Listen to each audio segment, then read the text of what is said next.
Hey, what's up, guys? It's Dave. Today's episode is with Gabriel Hamel, and we're going to talk about how he went from the National Guard to building a real estate empire through seller financing and creative financing and just cutting the bank out of having to do his transactions. Also, if you haven't done so already, go ahead and subscribe to this podcast so that you can see more of our episodes and so that you can tell iTunes or Spotify or Pandora or wherever you listen to this that you like the show, and they will help us get more followers and more people in the community. Thank you very much. As always, show notes are found at FromMilitaryToMillionaire.com/podcast. Now relax and enjoy the show. You're listening to the Military Millionaire Podcast, a show about real estate investing for the working class. Stay tuned as we explore ways to help you improve your finances, build wealth through real estate, and become a person that is worth knowing.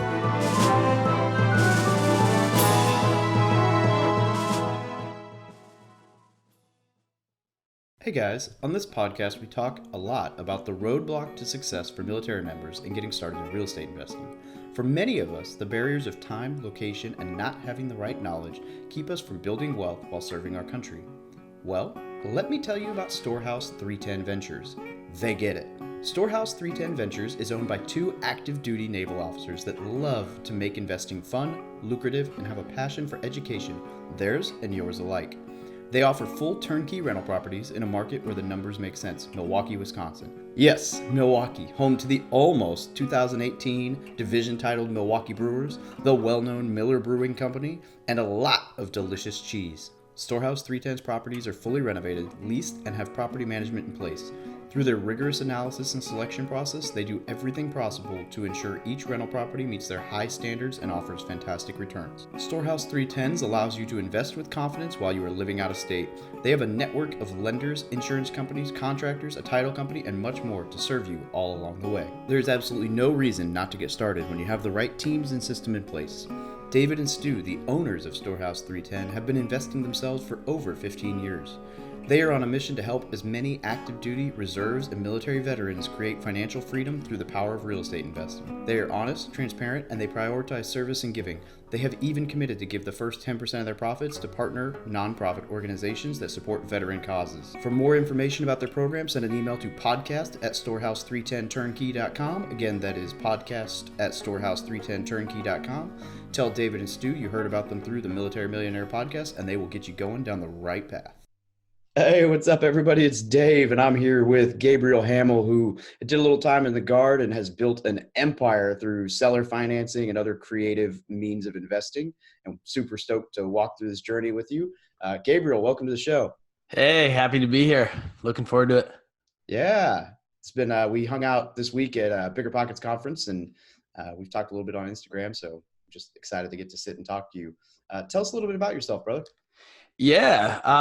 Well, when I was about 19, I read a book. Some of your guests may have read Rich Dad, Poor Dad. And it changed the direction. In fact, it was the first book I ever read word for word, cover to cover. After high school, I wasn't sure what I was going to do. I had joined the Army National Guard my senior year, had gone to basic training, read this book, did some odd and end jobs throughout after high school, but then I got deployed, and while I was deployed in 03 and 04, I thought about a lot of the lessons I learned in that book, and I was dead set that when I came back, I was gonna buy property. So 2005, bought my first house, and I did the same thing in 2006, 2007, and back then banks were giving out financing, so I didn't have a job, didn't have income, but banks were giving out money, and so first couple houses were no money down. One was a 5% down deal.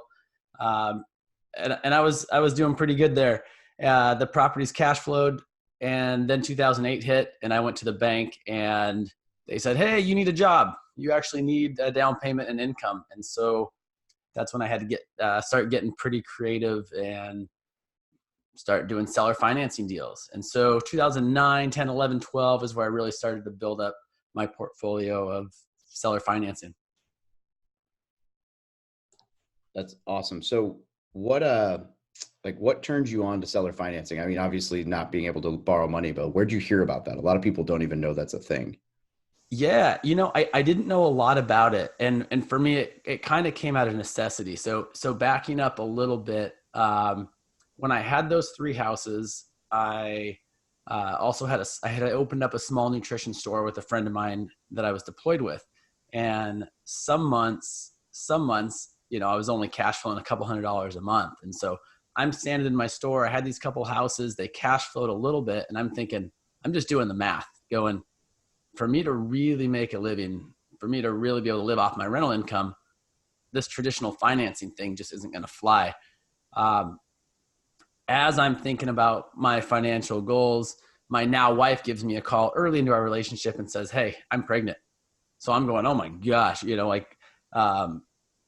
obviously I wouldn't change it for the world, but I had this goal to be financially free before I had kids. And so, long story short, I shut the store down, took a bunch of odd end jobs. I mean, I was just Craigslist stuff. And I ended up with a minimum wage job.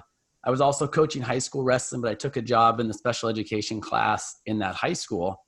About 3 months in, I'm literally cleaning shit out of a stall that a kid had thrown around. And my heart goes out to these kids, but that was not my dream job. And so I set a goal as, hey, I have to replace this income. And with it being not a high paying job, it was an easier attainable goal to replace that income. So I just searched out. I was knocking on doors. I was making phone calls. I was just scouring Craigslist every day for a seller financing opportunity. And the first one that came along was 4 units. It was 2 duplexes side by side, and it cash flowed almost to the dollar what I was making at that job. And at that point, I finished out that year and I decided to stop working, even though I wasn't wealthy yet. I was able to replace that income with cash flowing properties. And now I had my time to go out and search for more. So that was kind of the beginning of that journey with seller financing. It really came out of necessity of, hey, I need to make this work and create more cash flow than traditional financing is going to give me. Yeah. And the fact that you didn't have like a huge W-2 income for banks kind of forced your hand. But so I'm a huge fan. I just refinanced my 10 unit last week, and in the refinance, I closed out all my seller financing and took cash on top of that. So I was able to pull my entire personal down payment out and also pay off all my seller financing and drop my payment like $200 a month. But awesome. I bought that thing at like 4.5% down, and everybody's like, how in the world do you buy a commercial property? I met a local lender that was cool, and I asked the seller the right question. And I think that it's funny to me because so many people don't ask the question about seller financing. They're like, well, how do you find these deals? Like, well, people aren't just walking around usually saying, hey, I want to seller finance my house to you. Do you have any secrets for how you bring that conversation up? Yeah. So it's interesting. All the seller financing deals I did in 2009, 10, 11, 12, these were all non-listed properties. And so the sellers were typically men and women in their 60s and 70s, really, really good people. They were just busy and tired landlords because they had jobs or their own businesses, and they'd own the asset, they'd own the properties for some time, and they were just burnt out. So a lot of the stuff I did then were non-listed, and they were properties that were poorly managed, under rented, and deferred maintenance. And those were the things I was really looking for, is where can if I can find a tired landlord and there's value to be added, if I can create a scenario that's a win for them and a win for me, it's an opportunity. And so most sellers were stuck on down payment, interest rate, or purchase price, but rarely, almost never, all three. And so for me, not having a huge down payment, I figured, hey, if I could give them a price close to what they want, but with terms that work for me, it's a true win-win. And so I was just having conversations with sellers and really just asking, I mean, you said it, asking good questions, and then just shutting up and listening and seeing what they need. And if you can give them what they need and solve their problem, you can create an amazing deal for them and for yourself. I mean, so many times I walk away from a closing, I'm excited about buying it, and the seller is thanking me for buying it from them. And it's a true win-win. Yeah. And I love that like you said, they're stuck on a down payment or monthly payment or an interest rate or whatever, but not all three. So I'm in negotiations. I'm going to jinx it by, let me like knock on wood. Negotiating on a 12 unit right now. And the guy Yeah. is 76, self-managed, clearly under market value, clearly underperforming asset. He wants out. And I'm like talking to him. He's like, I owe 20 grand on it. After that, like he mentioned a number, but he's like, that's really my biggest thing. So I'm like, okay, great. So now I know the target down payment, and I just need to tweak what he gets as a monthly payment. And knowing the numbers on this property, I could probably just tell him like, I'll give you $1,000 for the next 15 years. Yep. And he would be totally cool with zero interest and a monthly payment, because that would be more than what he's been pulling in because of how bad the management is on it. Yeah. And so it's really cool to be able to do that, because I would never get those kinds of terms on a commercial lender for a big multifamily, but it's also going to be helpful to him. Anyway, so we're tweaking final back and forth on that, but I basically keep going back to, dude, I'm going to be paying you more than you're cash flowing right now, and you won't have a headache. Well, that's the thing. Like you nailed it. Like you're able to tweak it and change it, where you go to a bank and the bank's telling you, hey, here's the terms. This is how much you need to bring in. This is the interest rate. You don't have a lot of say. I mean, some of the community banks, there's a little flexibility, but with seller financing, there's a lot of flexibility. What is it that they want? I mean, you can be pretty creative when it comes to that. So, and I hear people say, hey, you can't do seller financing right now because it's a seller's market and there's a lot of cash in the market. And sure, that's a reality in some, but there are sellers that want to carry the financing. There's a lot of people in their 60s and 70s that don't want a lump sum of cash. They don't want to pay that capital gain, and they're happier with just having that monthly income, possibly for the rest of their life, but at least for the next several years. Yeah, absolutely. You hit the nail on the head, and we'll probably touch on how taxes work on that in a minute, but just for the audience's sake, do you have a crazy terms, like a favorite deal you did in great terms of terms? Gosh, terms of terms. That's a terrible terms of way to terms. say that. I think a lot of the deals I did early on, they were infinite returns because I was doing no money down, but I was strategically closing a couple days into the month. And so a lot of times at closing, I would collect the rent for that month. I would have the deposits, and I would have last month's rent. So there were many instances where I was actually walking away from the table at closing with cash. Other times when I brought in small down payments, kind of the same deal, where with deposits and prorated rents and such, it would end up being a wash, and I would end up having to bring nothing to the table. Now, not every deal was a no money down deal, but oftentimes it was lower money down because the seller was more interested in that monthly payment than they were the down payment. I really love what you just said there, that some people may have missed with the strategic date. The fact that you can take the prorated rent and still not owe them a monthly payment till later on, and you'll start out on top. That's awesome. Yeah. And there's actually been some deals where I've deferred or not had a payment for even several months. So a couple properties where I knew there was a little bit of work I wanted to put in. And it's just asking those questions like, hey, what if payments started 3 months after we close? What if they started 6 months after we close? A bank would laugh at you, but a seller, if there's a strong reason for that, they might be okay with that. You never know. Yeah, absolutely. And that's, like you said, that's huge because you can structure all of that. And you see interest only, you see no interest, it's totally up to what you're willing to ask and they're willing to agree to. Yeah, you're exactly right. I've done a lot of interest only with the seller financing just so the payment would be lower and have that cash flow. There was one scenario where it was an interest only payment, but they agreed that $500 each month went directly towards principal. So the structure of it was actually, my payment was low and I was knocking out the principal balance too. So there's just so many different things you can do. That's pretty cool. Yeah. So I know we touched on the tax thing real quick, and I'll probably ask you to expound on that here, but what are some reasons that you found that people would be open to seller financing? Yeah. And I mean, I'm not a tax professional, but my understanding is, yep. If you pay them off and they get that lump sum of cash, they're paying a big capital gain on that. They still have to pay capital gains if you're paying them over time, but it's not a big lump sum. So they're able to pocket that money. And then, the other part of that is a lot of these sellers, they don't want the cash. They're not necessarily complaining, but yes, they're going to pay that tax bill, that capital gain. And now they have a cash problem. They need to go put that money somewhere to give them a return. A lot of these sellers, they're sophisticated enough to know, hey, I just don't want a bunch of cash to live off. I actually want a return on my money. I have to go stick it in the stock market at 60s and 70 years old, which is the age of a lot of these sellers. They don't want to go stick their money in the stock market. They know that could disappear within their lifetime. And so I would say that's one of the biggest advantages is you're giving them an interest that they're happy with. They're not paying that huge capital gain up front. They're happy.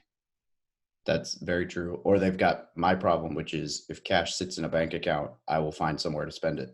Absolutely. And so I always keep my money. My wife hates how many bank accounts I have laying around, but it's like the profit first strategy. I read that book and I was like, man, I subconsciously do this where I have like this money goes to this bank and then this money goes to this bank and I don't even own a card for that bank. So like, don't touch it. Deploy the money, deploy the money. Yep. Yeah, exactly. And if I'm going to be saving for an emergency fund, it's got to be somewhere where I'm not going to see that the emergency fund has 10 grand in it, or I will deploy it somewhere. And I don't have an emergency fund. So, yeah, I think that's really cool. So definitely the tax thing. And then just like you said, like, what do you want with $40,000 or $100,000 sitting in a bank account when you could have somebody paying you that interest on your money for the next 30 years without you having to go invest it somewhere else? Yep, exactly. That's really cool. And yeah, I love seller financing. So I know you're a very driven individual and you've done some other cool stuff in your life we can touch on if we want to, but what is it that like, what's motivating you going forward now?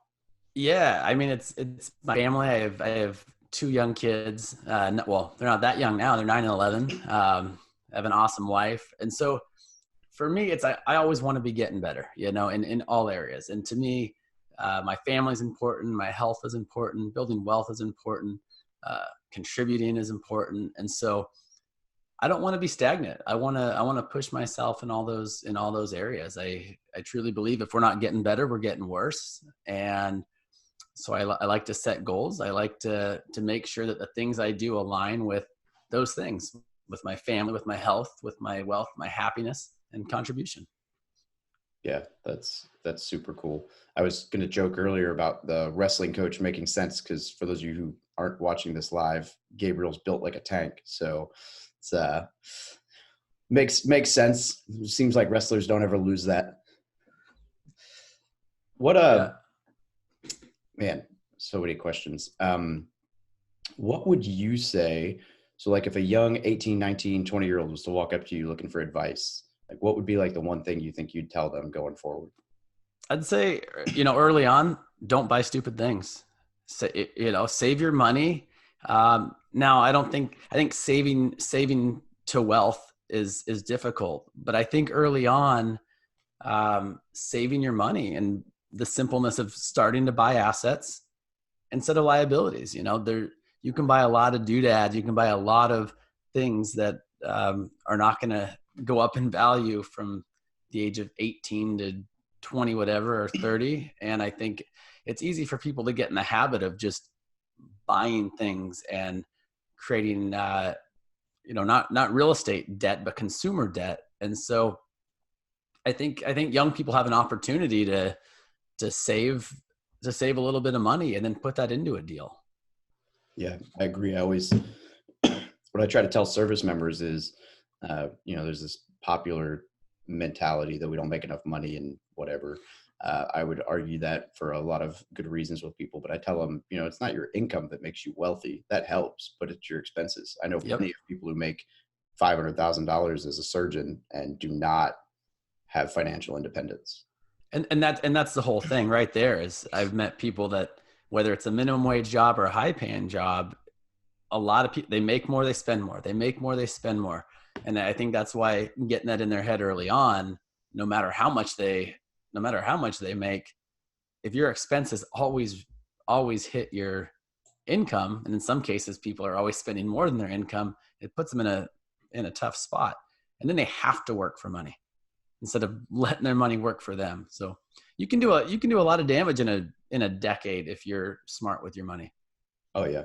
Yeah. I know some young E4s that are crushing it right now. And I'm like, dude, if you can just keep your expenses low, you'll be totally financially free within a few years, and it'll be super cool to watch.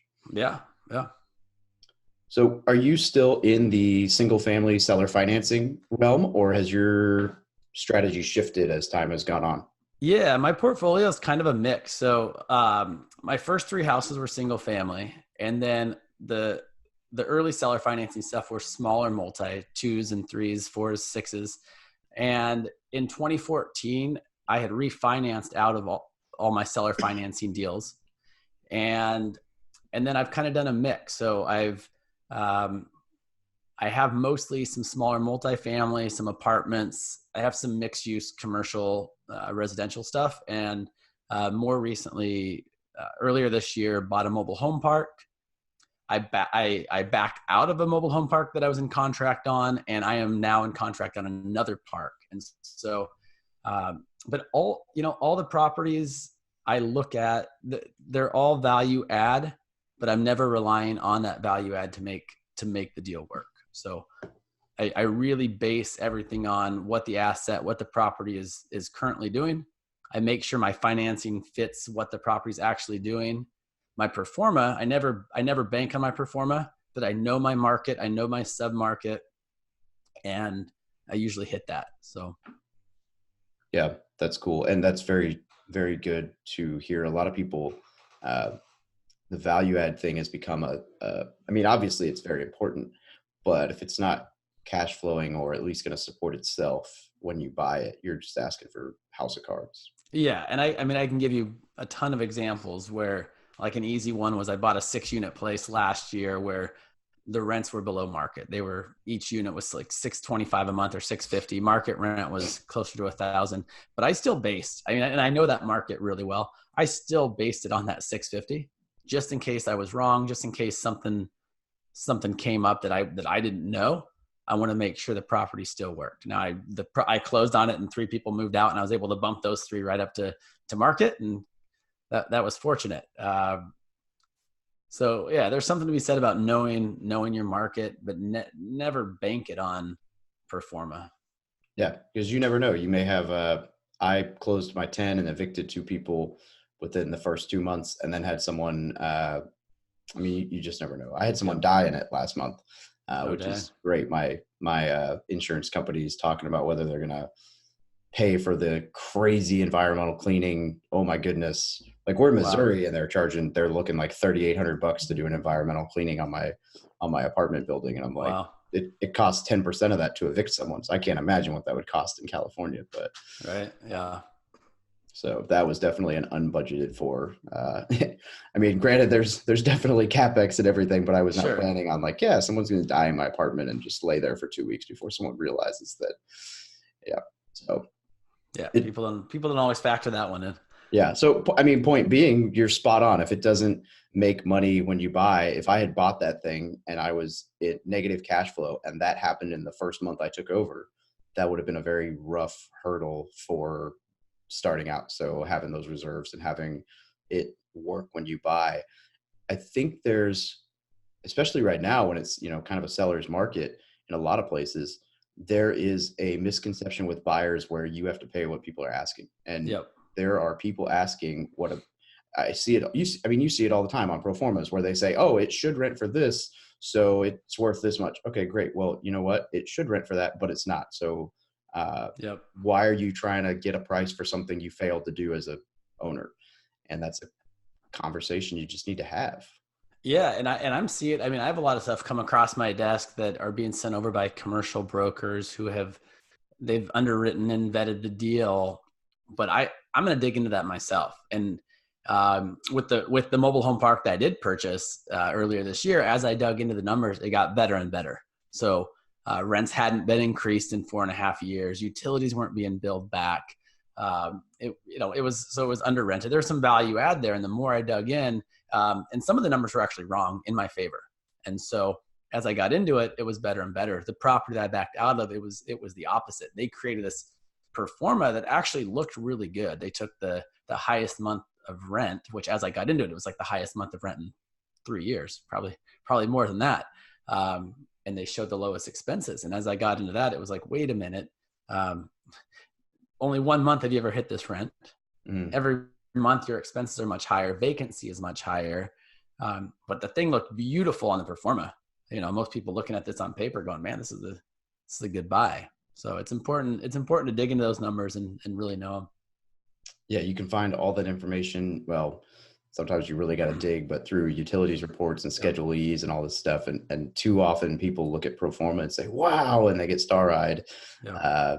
No, it's very rare. It's very rare that you see a pro forma that doesn't look better than it is. Yep. And trust your instinct, math, and trust your gut. Yeah, like this one I'm looking at right now that I mentioned earlier, it's throwing me for a loop. The pro forma looks terrible.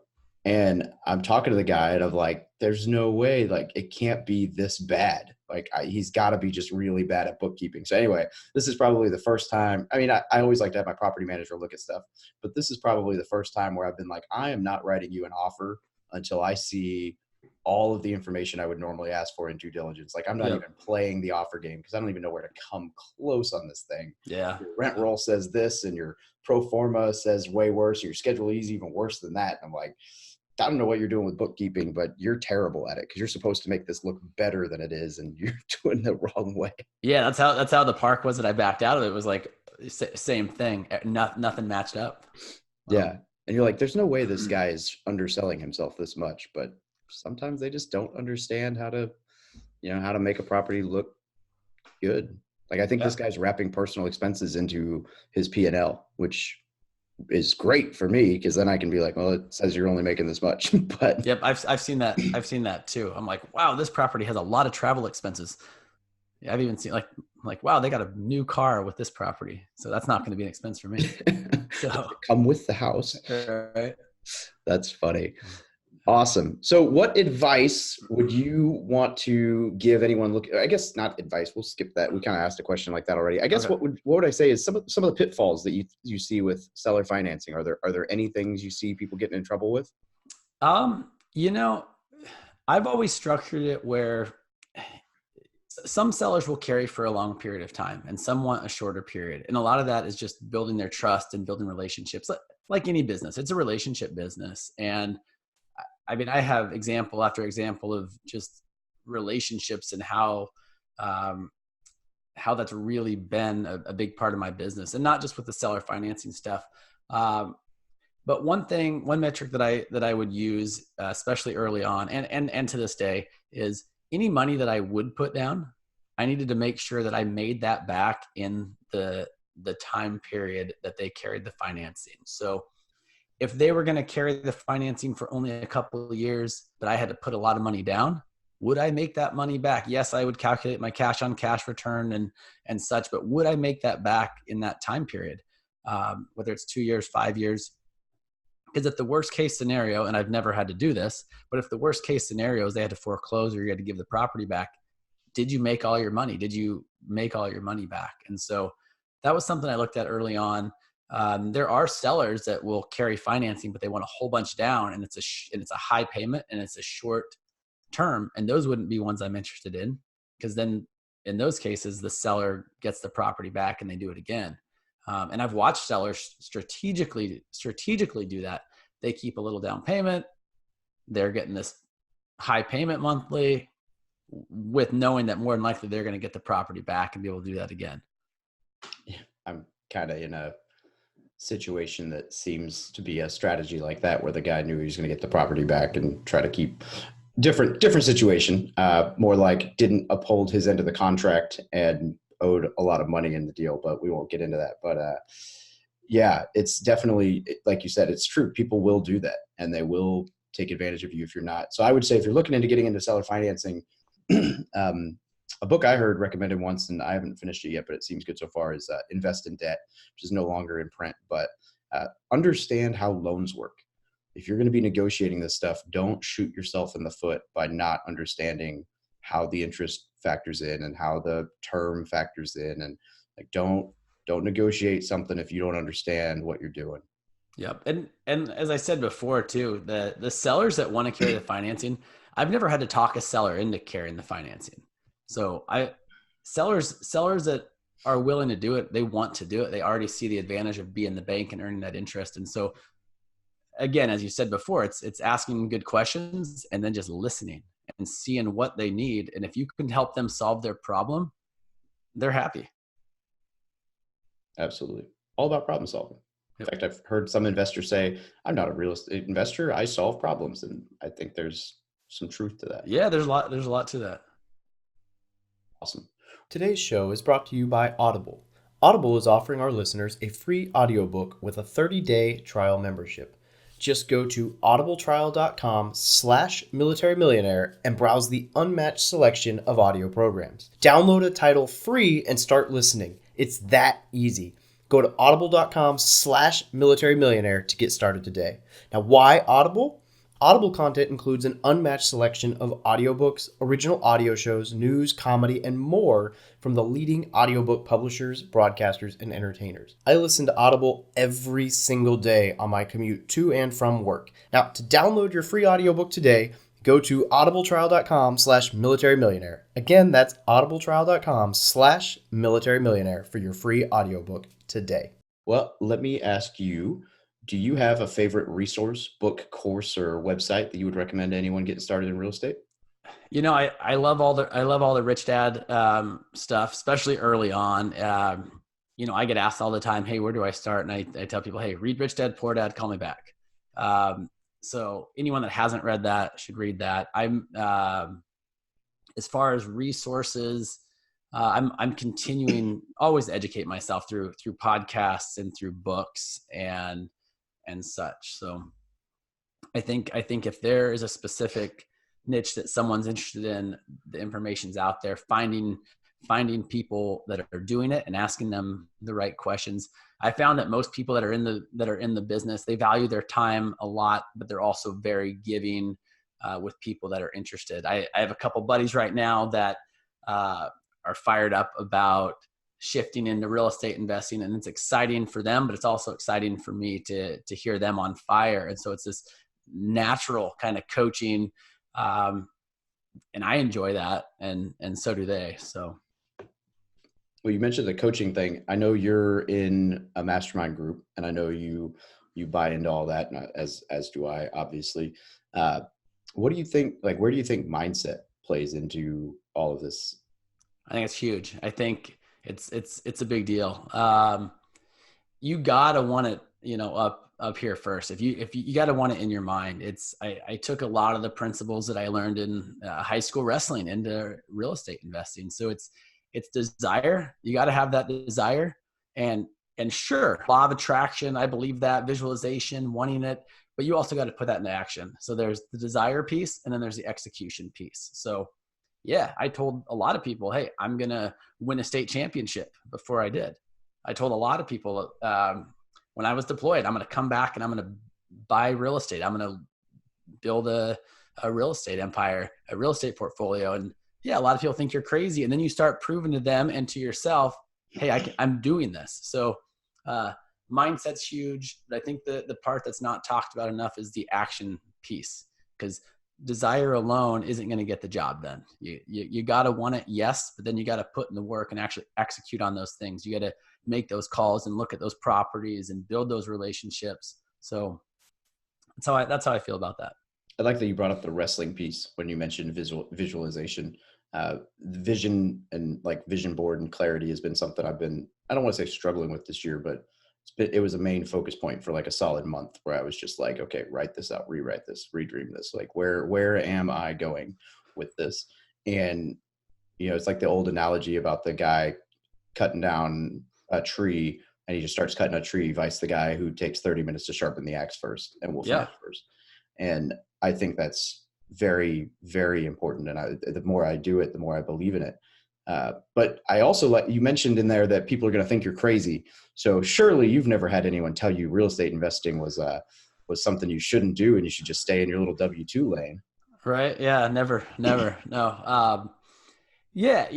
I had very encouraging parents, but they were also, skeptical. How do you know this is going to work? This feels risky. This seems risky. Same thing with my buddies and my friends early on. How do you know this is going to work? I'm going to make it work. Yeah. So to me, it's drowning out the naysayers. And if you have a desire and you have a dream, don't let others get in your way. It's part of that goes back to who you're taking your advice from. If you want fitness advice, who are you going to ask? If you want financial advice, who are you going to ask? You're going to ask someone that's been there and done that and has a track record. And so I'm careful with who I listen to. And, early on, yeah, you have a lot of people that have never done it telling you it's risky. And then they end up getting jobs that they hate. And, and they wonder why.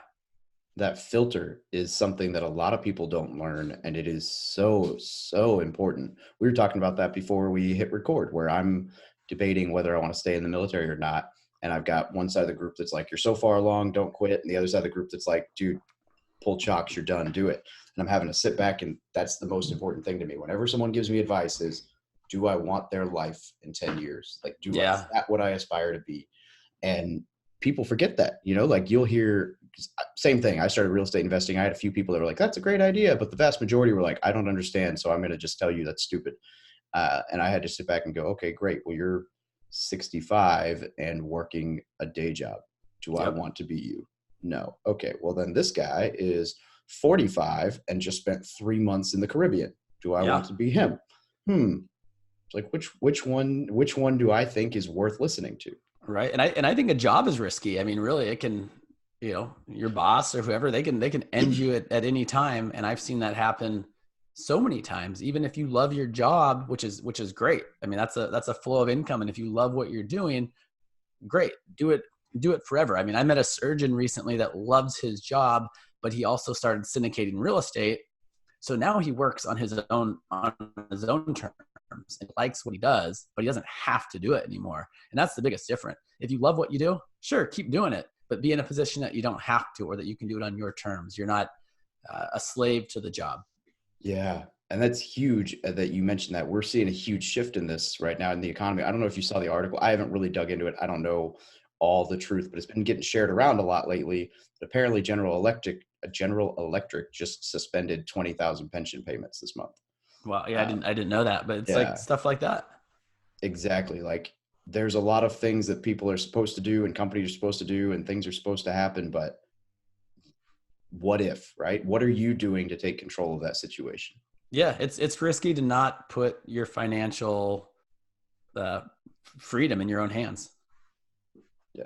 Well, and I always just joke with people like, yeah, you're right. It might not work, but you know what? I'd rather blame myself if it fails because I suck than be able to blame a whole bunch of other people because I didn't do anything about it. Exactly. I'm with you 100% on that. Awesome. Well, hey, before we wrap this up, is there anything you'd like to add? Any parting advice or big ideas? Yeah, I just want, your listeners to go for it. If they have a dream, if they have a desire of a life to be a certain way, don't let anything hold you back. If there's something that you want, here's something too, the value of time freedom. And I started talking a lot about time freedom recently. And I want your listeners to really think about, as they're building their portfolios, to not underestimate the value of time. Early on, when I was younger, it was about, I want to be rich and build this empire. And there was some ego there. And as I really dug into it, what I really wanted was the freedom of time. And I've been careful with how I've built my business so that I still have my time, so I can spend time with my family and spend time on my health and be able to do the things that I want to do. So I would say, don't lose sight of why you're building what you're building. Because I've seen the other side where people build something really great, but it just kills them because it takes up all their time and all their energy. And the reason that they started building it in the first place, they've lost track of. And now it's 20 years later and they've put in all this time to something, but forgot about why they were doing it. So don't underestimate the value of time freedom. There's ways to build without just killing all your time. And that would be the biggest thing I would say.